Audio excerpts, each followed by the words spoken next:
Hello everyone, I'm Elvir, foreign language teacher, and today we will be talking about the present simple tense.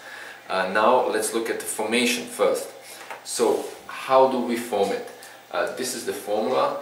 You first place the subject, then the verb with no endings except for he, she, it, where you will add an s or an es depending on the ending of the verb. So let's take a closer look.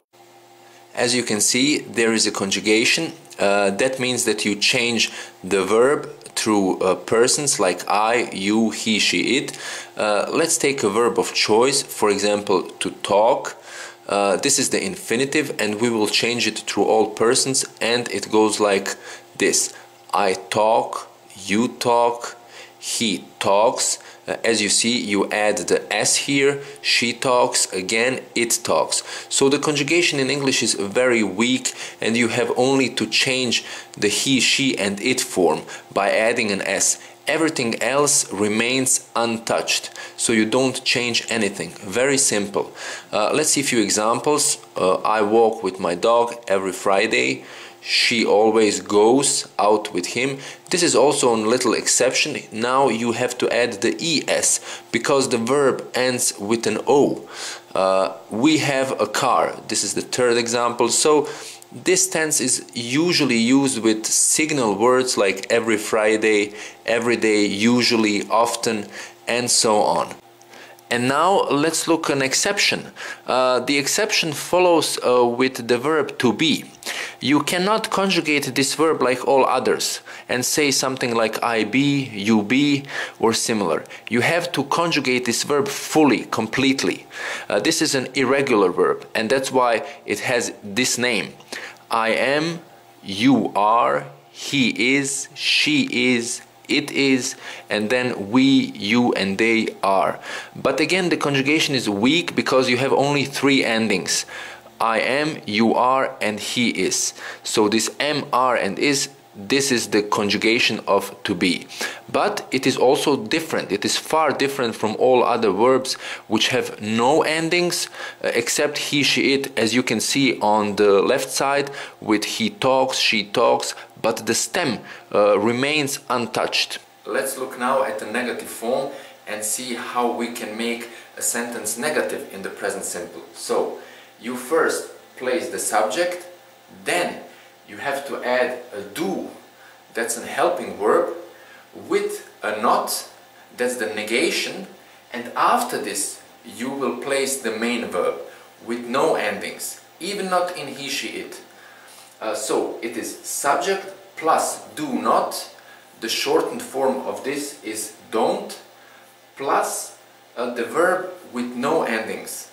One exception is again the verb to be and all other helping verbs like can, may, might, must, will, and so on. They are not changed and they are not negated by adding this auxiliary or helping verb do.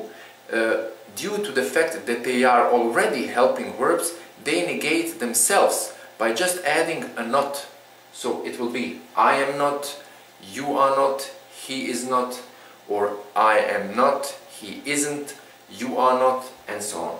As already mentioned, the shortened form for the negative is don't, or with he, she, it is going to be doesn't. So you can say something like I do not play, but you can also say something like I don't play, you don't play, and this is it. Now let's move over to the conjugation of the negative form, and it looks like this. So you take the subject, then you put a don't, and then the main verb.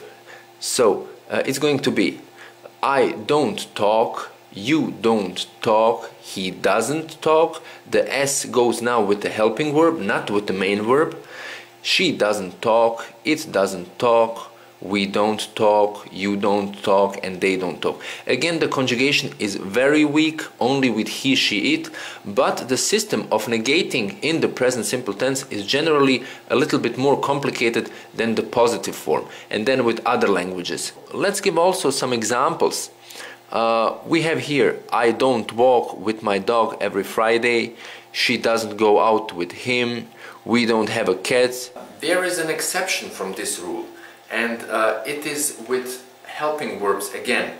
So when you have helping verbs like to be, this am, are and is, can, may, might, must and so on, then you will not apply this don't for creating the negative form. You will negate the helping verbs by themselves, by just adding a not. So you will not say I don't am or I don't can.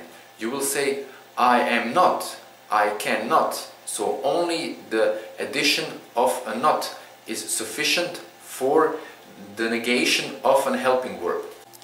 And for the last, let's say something about the question form of this tense. The question form goes only by inverting the do with the subject. So you have to switch positions. Instead of saying something like I do not play, you drop the not and say do I play. So the formula goes as follows: do plus subject plus verb with no endings. You won't add anything onto the verb. Let's look at the first verb of choice. This is to wash.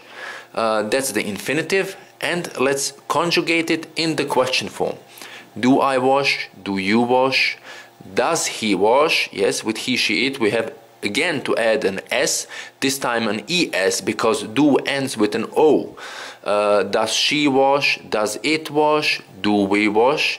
Do you wash? Do they wash? Again, the conjugation is very weak, only present with the he, she, it form. Everything else stays untouched, stays the same. One example: does he give him money? The exception goes, of course, with helping verbs again. They don't need this do. You have just to switch positions with them. Instead of I am, you say just am I. Instead of you are, you say just are you. And so it is with can, with may, with might, with must, with will, and all the other helping verbs. So it's also can he, can she, will she, may she, and so on. I hope that this lesson was instructive and helpful. If yes, please subscribe. If not, give me some feedback, positive or negative, never mind. And if you have any questions, feel free to ask me. You can reach me at any time on my Facebook, Skype or blog address under the name Elvir Bibezic. So, ciao!